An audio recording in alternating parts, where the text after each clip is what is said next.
I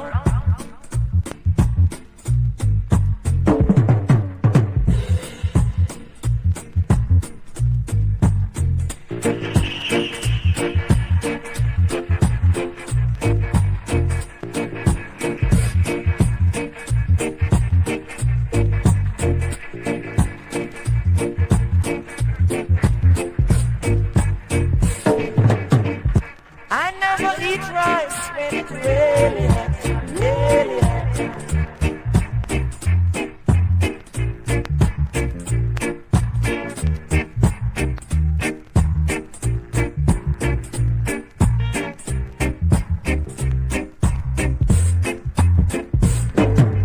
Long, long time, I know have no fun.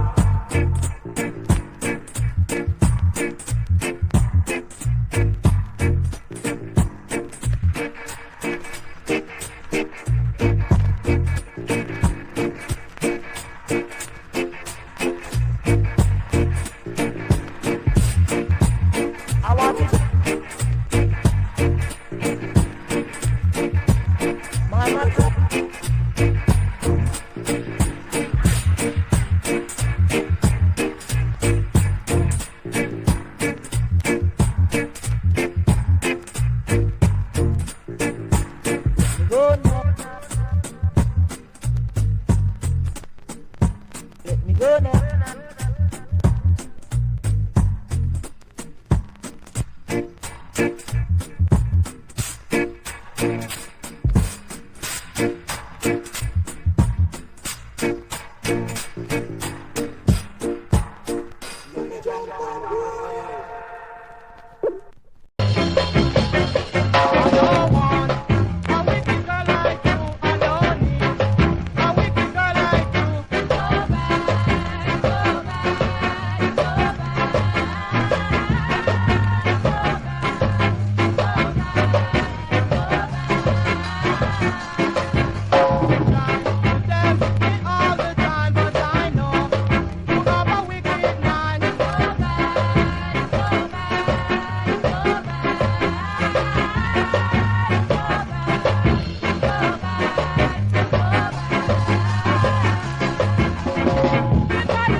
seed you sow, that's what you shall reap. Abunya bend.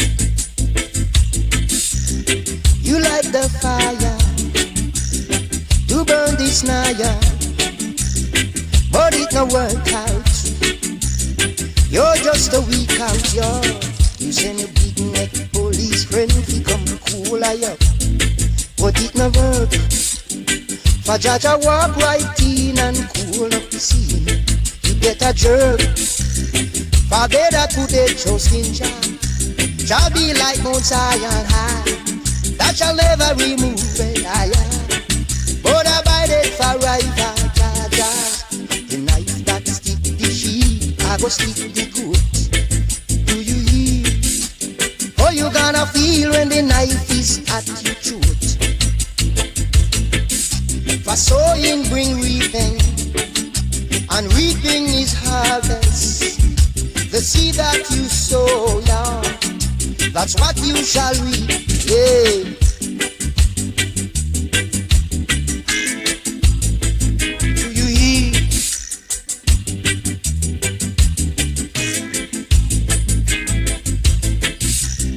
Jah is a light and salvation, whom shall I fear?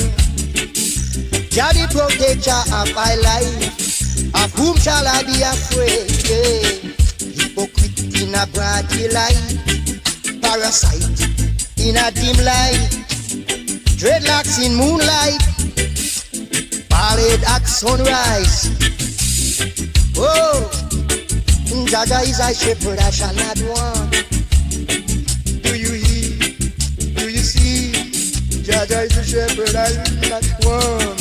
You send your big neck police friend to come cool I up, but it no work. For Jaja walk right in and cool up the sea.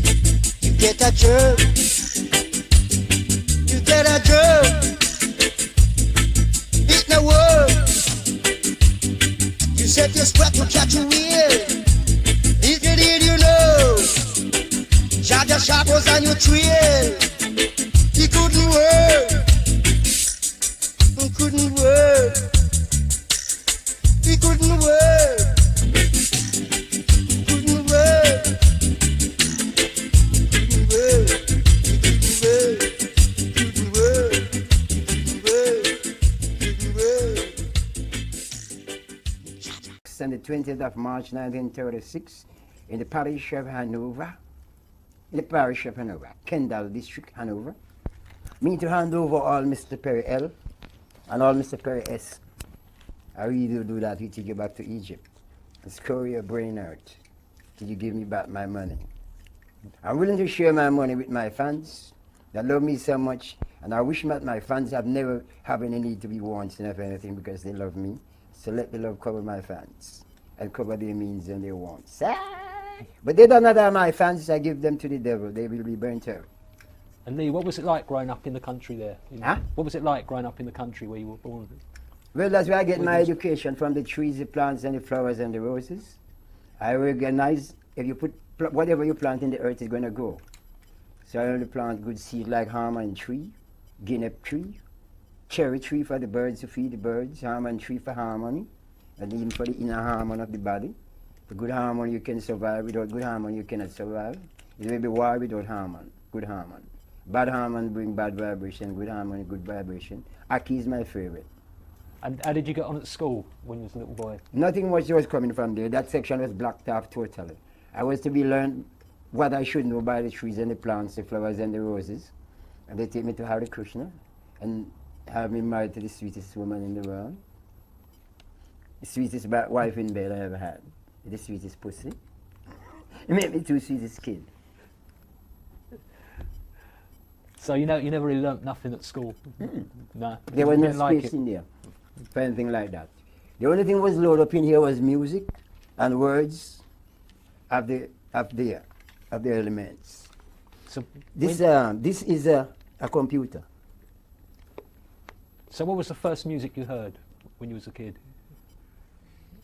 Derek Morgan was tracing a Chinaman, so you said I'm a blackhead. So Lee, when you left school, did you do any like normal jobs? What did you do with, like, directly when you left school when you was a kid? Cut like, cane. Yeah. The next time I found myself from cutting cane to driving tractor. Just so. It just happened that I'm from driving tractor. I was sent to London to make music, and I started to make music and write. Most of my songs was written here. Punky reggae part was written here in London, England. It is written in Jamaica. It's recorded in Jamaica, but written here. Most of them was written here. Introducing myself was written here. Lee Scratch Prayer was sent from heaven to legalize ganja with fire. Happy Birthday was written here. Most of my classic was written here. Django, the whole of them, is more like when I'm here, I'm at home. But here in Jamaica, it's so. But let's jumping ahead a little bit. But just going back to kind of when you was in your teens. Jamaica is really the basis for the music. And because Jamaica had a plan with England a long time to free the slave, and we support what it takes. Because such government have to move and the music government have to come. When the music government is King David, right? You know King David is the #1 champion. Well, you won't see him now, but you will see his stone is here. His brimstone might be somewhere here. Do you see his brimstone is on the wire?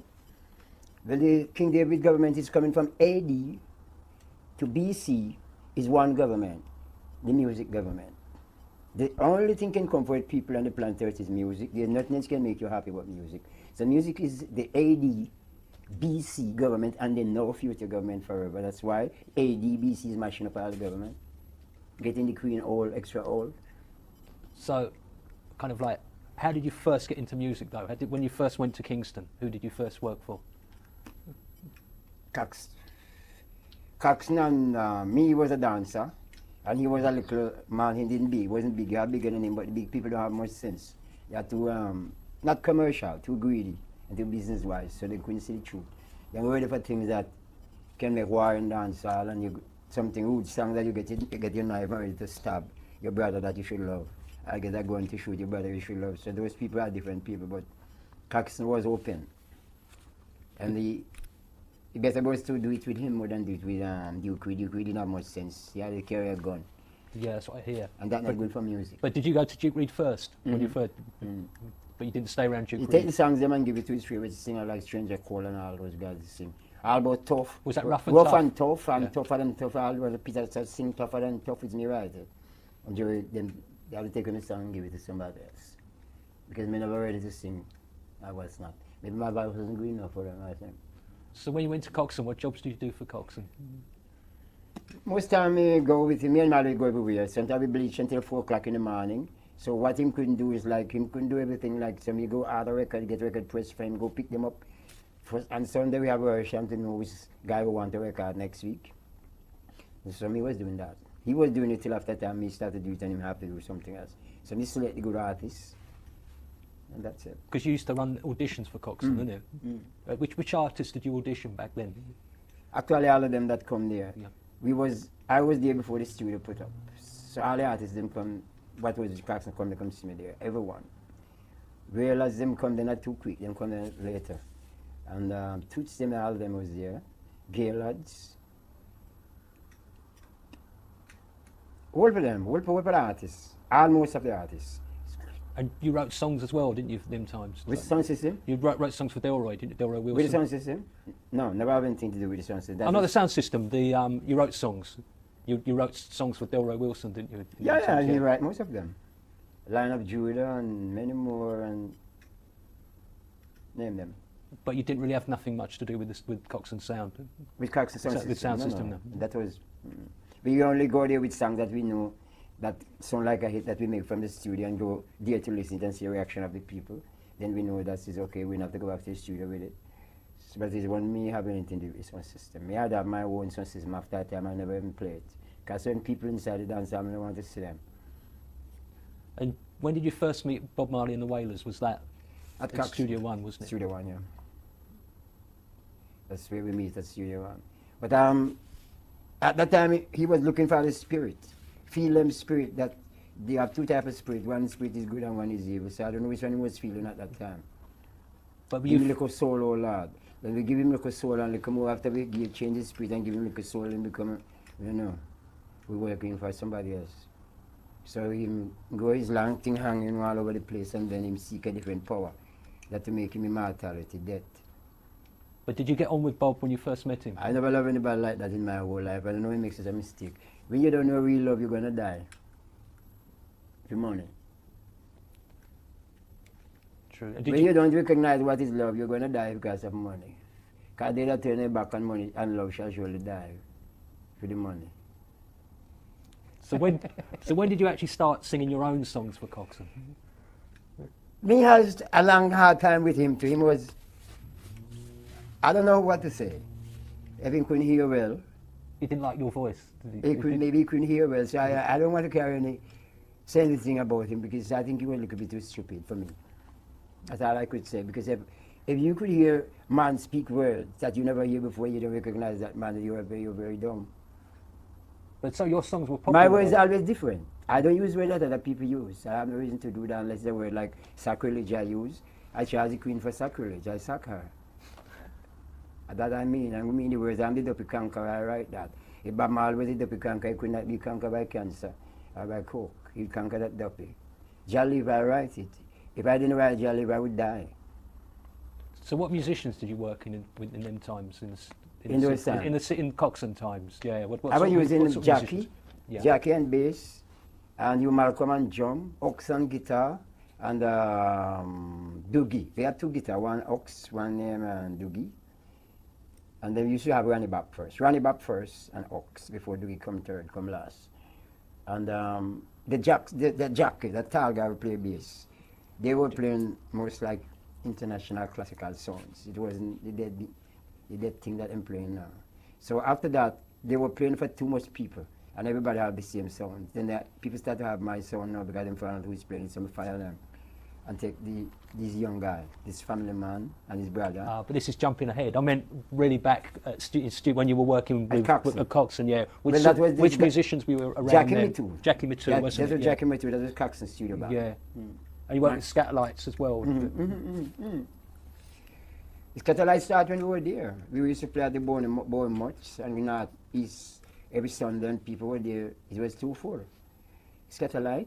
Then after the Scatterlight for the ska, then we used Jackie Mitu for Rocksteady, and that's how it changed. There was that band Jackie, and the Ox and the Ronnie Bap start the ska.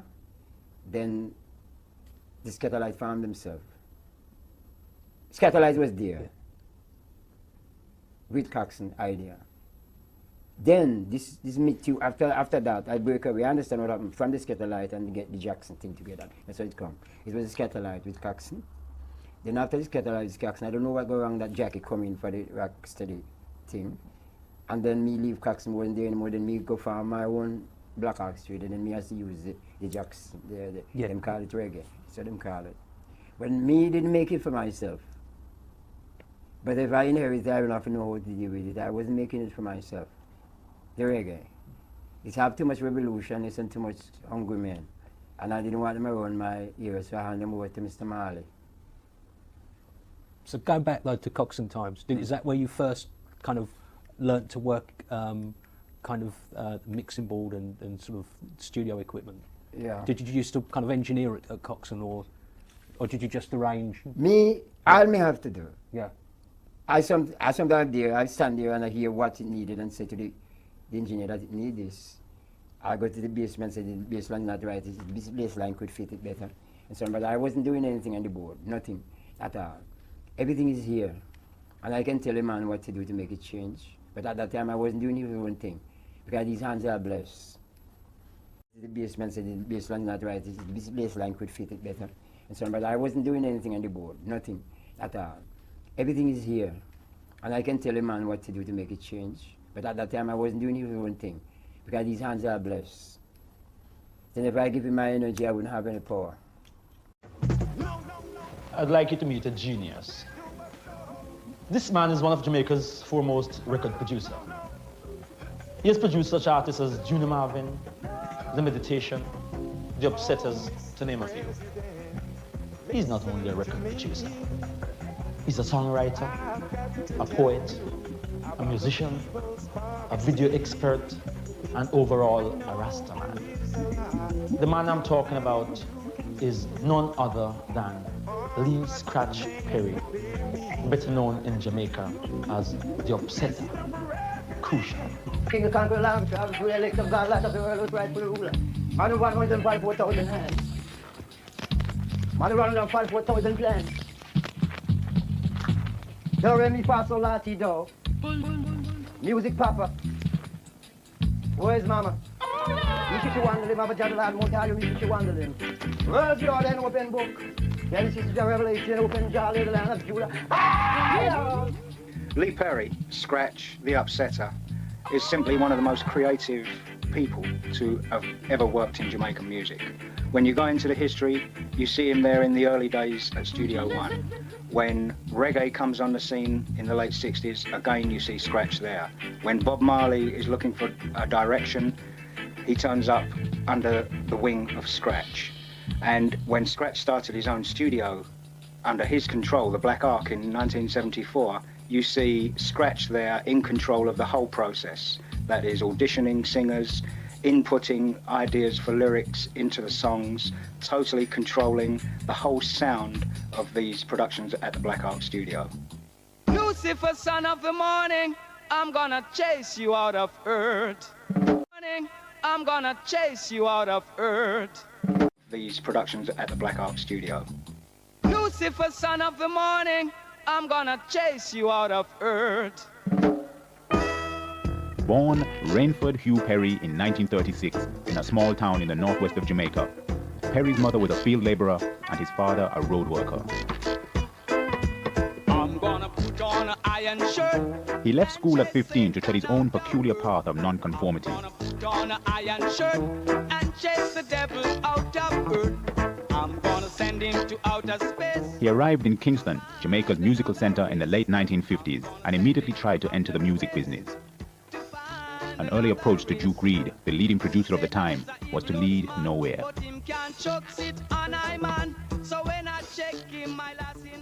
Yes, Rasta.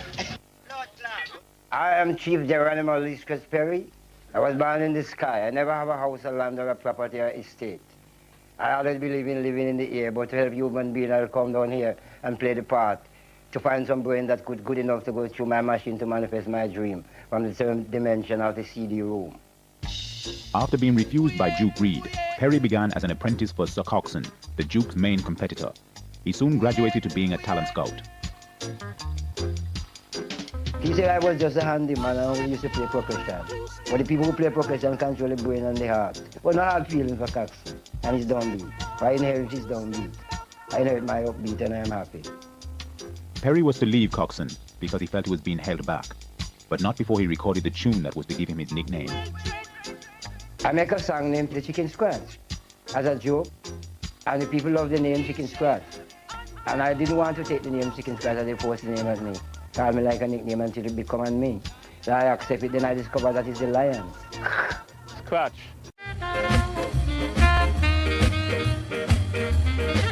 Hello guy in dirt black and blue tie.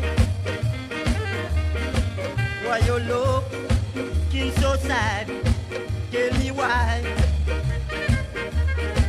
Grab a skirt, come on let's chicken scratch. All night long, standing there, looking sad. Grab a skirt, jump around like you're mad. Oh, mom and dad, kitten cat, guys and doll.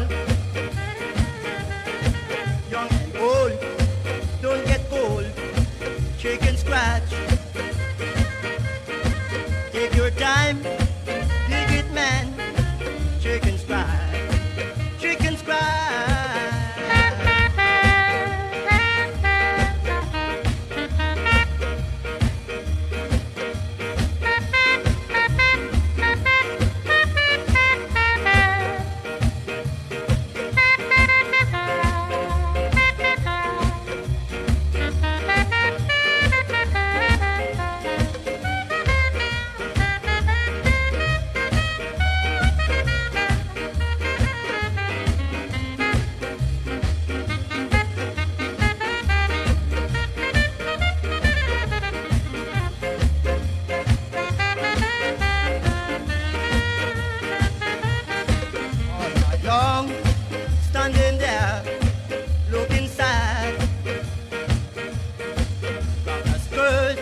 guys don't all.